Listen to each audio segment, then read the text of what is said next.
Continue the talk series on the core concepts of the science of mind. And today we're going to look at core concept number 7. Life is reciprocal. Just to bring you back so that you have the background, core concepts are the basic theories of how the laws of the universe work. We're going to look at these theories from the standpoint of both the universal, the infinite, and then from the human perspective. And you notice I said theories because we don't know. What we're doing is we're formulating an idea based on the best information that we've got throughout the entire history of the universe. And the basic premise that we talk about here at Agape is the fact that there is one. It is infinite. And so the big leap of faith to follow the teachings that we talk about is the leap of faith into the idea that there is an infinite. If you can take the leap of faith that there's an infinite, then everything that we talk about is a natural, logical outpicturing from that one thing. That's where faith really starts. So we're going to talk about a reciprocal universe. And we're going to look at it first from the universal perspective. You see, this is a reciprocal universe. For every visible form, there is an invisible counterpart. Everything in nature tends to equalize itself and keeps itself in balance. In other words, thought, form, idea, form. Even in the Bible, they talk about, and the word was light, and there was light. The word was dirt, there was dirt. Whatever it is, there's always going to be balance in the infinite. And there has to be. Because in order for the infinite to truly be infinite, there's got to be balance. Otherwise, it couldn't exist. It means there would be something outside of it. So what it's saying is that whatever is put out returns. It's a mirror. Life is a mirror. Within the universal harmony, the divine givingness must be balanced by an equal acceptance. And that's why we talk about that. In order to give, someone must be received. In order to receive, someone must be give. And we're looking at it from the infinite perspective. There's a divine givingness and there's a divine acceptance. There's the divine acceptance and givingness of life, and then life is taken away. This is on the human form, not on the divine form. So everything is always in balance. And the interesting thing about that is when we're not in balance, when the universe is not in balance, it will always find a way to balance it out. And we'll talk about that a lot more when we look at the human perspective. Misuse of the universal law is always balanced by some form of disorder or dysfunction. Restoration of alignment within universal law is balanced by restoration of harmony. In other words, a hurricane comes in. Or no, let's take this one instead. You're in a huge forest, forest, and a natural fire comes in. It destroys all of the plants, all of the trees. What happens? It's balanced by growth that comes back and replenishes it even healthier than it was before. So nature is always in balance. If there's fire and destruction, then it will be followed by growth and reinvigoration and recreation. Nature is always doing that. Planets are being destroyed, planets are being created. Stars are exploding, new stars are being born. The universe is always in balance.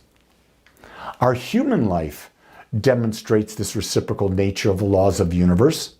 It demonstrates it in the laws of attraction, the laws of giving and receiving, the laws of mental equivalence, the laws of doing and being done by, and other such principles. In other words, you can call it anything you want. A lot of people call it the law of attraction. It's a law of cause and effect. But whatever you put out comes back to you. Whatever you believe mirrors back to you. This is the thing that I love so much about it. I know exactly who I am in every moment because it's being reflected back to me. It's being reflected back to you. The question is, are you aware enough to see it? Are you aware enough to understand that what is being mirrored back to you is a reflection? And through that reflection, you can discern whether or not you want to continue with that reflection, or do you want to change it? Do you want to put another action out so something else is coming back to you? And the key thing is, it's not that, and we have to look at, there's also balance in areas of life. In our human form, we have areas of life, and a lot of different people use a lot of different ones. I use 5 areas of life. I think about the spiritual, I think about the financial, the career, the relationships, and health and well-being. And so what I put out into the universe about my thoughts and the actions that I take about money reflect back to me. If I'm going to a job and I hate my job and I'm just doing it, it's going to be reflected back to me in the satisfaction that I have and the money I have. But if I'm out there and I'm juiced and I'm using my talents to do the work that gives me joy and I'm serving greater and greater numbers of people, guess what? The law of reciprocity is going to bring that back to me. If I'm going out there and I'm being kind to everyone I meet, guess what? The law of reciprocity is going to bring back kindness into my life. Now, it doesn't mean that that's all I'm going to experience, but that's all I'm going to be aware of. What you focus on is what you are aware of.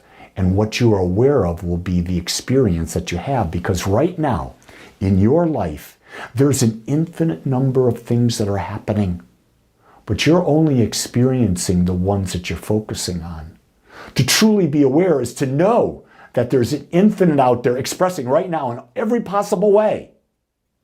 And at the same time, to realize that as a conscious creator, where you put your focus determines what you as an individual experiences. And realize this, you can't do this for anyone else. You can only do this for yourself. What you can become is an example for everybody else. And being that example is probably the greatest teaching that you can do. I realize that the words I'm speaking to you right now, I don't know if they'll make any change in your life. I'm hoping that they'll get you to ask a question. But I'm hoping that if you get to know me, you get to see me through these talks, you get to know me in person through the various meditations I'm doing online, through the daily talks that I'm doing, through my in-person stuff, through my classes and all of this, that you see that I'm trying to live this to the best of my ability. And by living it, maybe you'll look at me and say, if Lee can do it, I can do it.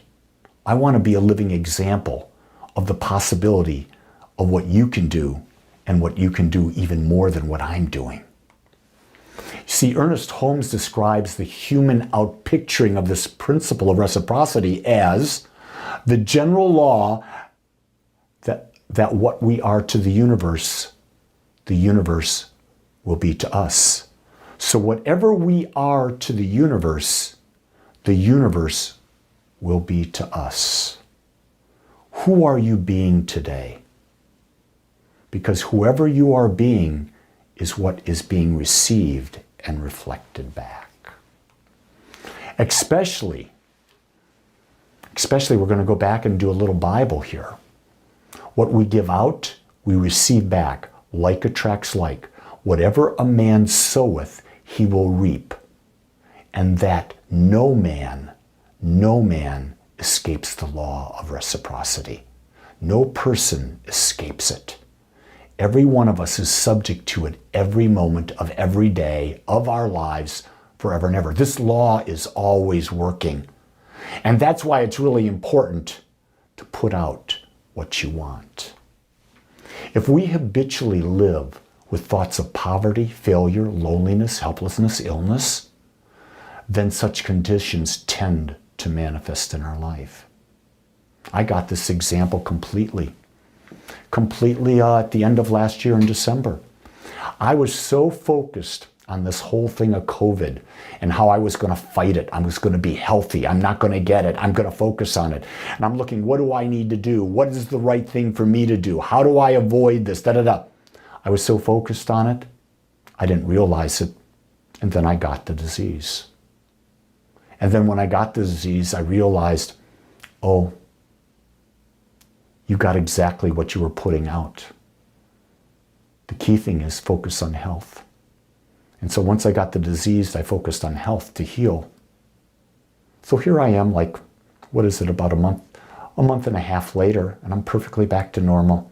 Doing everything I would normally do, talking to you the way I always would talk to you, going to the gym, eating the food, doing everything I would normally do. Everything's back to normal. My total focus now is on being the healthiest Lee I can be. And that's all I'm focusing on. What kind of thoughts do I think? What kind of meditations am I doing? What kind of things am I watching? What kind of things am I drinking? What kind of things am I eating? What kind of supplements am I taking? What kind of exercise am I doing? What type of people I'm around? What type of stresses am I allowing in my life? I'm looking at all the things, and the only thing I'm choosing to focus on is health. We can do the same thing for money. No matter where you are financially, if you're focusing on not having enough, the universe sees that. So focus and be grateful for what you've got. The other night, someone in a class was mentioning, I don't have a lot of money, but I understand that I've got to give. So should I just give a lot of money so I'll get more? I said, no. Start where you are. Give a little. Give what you can to what's spiritually feeding you. Give what you can to what's spiritually feeding you. It may be $1, but give it with joy. And then when you're giving it with joy, feel that. Know that you've given the best you can, and then become that person and do even more. Do better for yourself. Give yourself, volunteer your time if you've got time. Support others if you can support others. Do the best you can in the job you can, regardless of what the job is. You may not be in your perfect job. Do the best you can. More abundance will come to you. As more abundance comes to you, give a little bit more. What you're showing the universe is that you understand the law of reciprocity. You understand the law of giving and receiving. And the universe will know that and will bring more opportunity for you to get more money. You notice the universe doesn't give you money for nothing. You have to earn the money by being the person who would attract that energy back to them. If we habitually live with thoughts of love, compassion, joy, peace, achievement, and abundance, then such conditions tend to manifest in our lives. Why wouldn't you focus on thoughts of being kinder today? Be a little bit more considerate when people are there. Here's a great one. When someone does something, don't judge them. You have no idea what the influences in their life are. You don't know what's going on. You don't know if they're living with an abusive partner. You don't know if they're the abusive person. You don't know if they're struggling with a disease. You don't know if their kids have got something horrific and they don't know how to deal with it. You don't know if they don't know where they're about to go bankrupt. You don't know anything about that person. Most people are not authentic enough to let you know. So when you're driving down the freeway and someone cuts you off and you want to go into road rage, simply say, I really don't know what's going on with that person, but I do know that I have control over how I respond. So I'm just going to drive along and not worry about them. I'm going to be a safe driver and get me to where I want to go. And if someone cuts me off, I know that I have the skills to stop myself from becoming in an accident. You see what I mean? Put your energy and focus on where you want to go. Now, there are going to be times when there are accidents. No question. Things are going to happen and we have no control over it. But how we focus will draw back to us. How we perceive the event will be drawn back to us. I know that really, really, really simply because even as I work with my wife, and we've been married now for over 49 years, the other day when I was with her, I noticed something My wife is probably the kindest person I know. And I noticed there was sort of a funkiness about her. And I asked her, I said, so what's the funk? And she says, well, I'm worried about retirement because she's going to retire in a month and a half. And she's been doing her job for 45 years and it's her identity. And I said, let's talk about that. You're getting the opportunity to start all over and create a whole new you. The question is, what do you want to be? And she says, I don't know. And I said, isn't that great? Isn't that great? Because you've got the world open to you. You're not locked into being anything. And she says, yeah, you're right. I'll be able to spend more time with my granddaughter. So you know what I did the next day? I called up my son and I said, is it okay if mom comes on this day and is there for Claire's birthday? And he goes, yeah. So what did I do? I made the arrangements for her to fly there and to be with her granddaughter for a week. And I'm not going, and you're probably saying, why aren't you going with her? I said, because I want this to be her experience. This is my way of being kind. I realize that Claire needs her Nona, needs her grandmother. And I know that the Nona, the grandmother, needs her Claire. And I don't need to be a part of that. I can be a part of something else when it's my turn. Or we go together. But you see, kindness can come in many, many, many, many ways. And it's probably the one thing, the more you put kindness out, it comes back because it's the law of reciprocity. The more you put abundance out, it comes back. The more you give without any expectation of return, it comes back to you in ways that you will never, ever, ever possibly imagine it could. But see, the power of how to use this reciprocity, that's your power. I've got our we believe statement on the slide in front of you. Wherever you're watching this, I would ask that at this moment, you read this statement with me and read it with feeling and see if the words ring true for you. We believe that heaven is within us and that we experience it to the degree that we become conscious of it.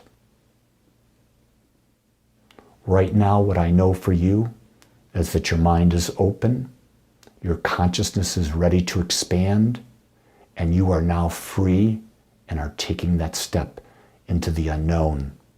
And when you do, you will truly discover how magnificent you are and your life can be. Until next time.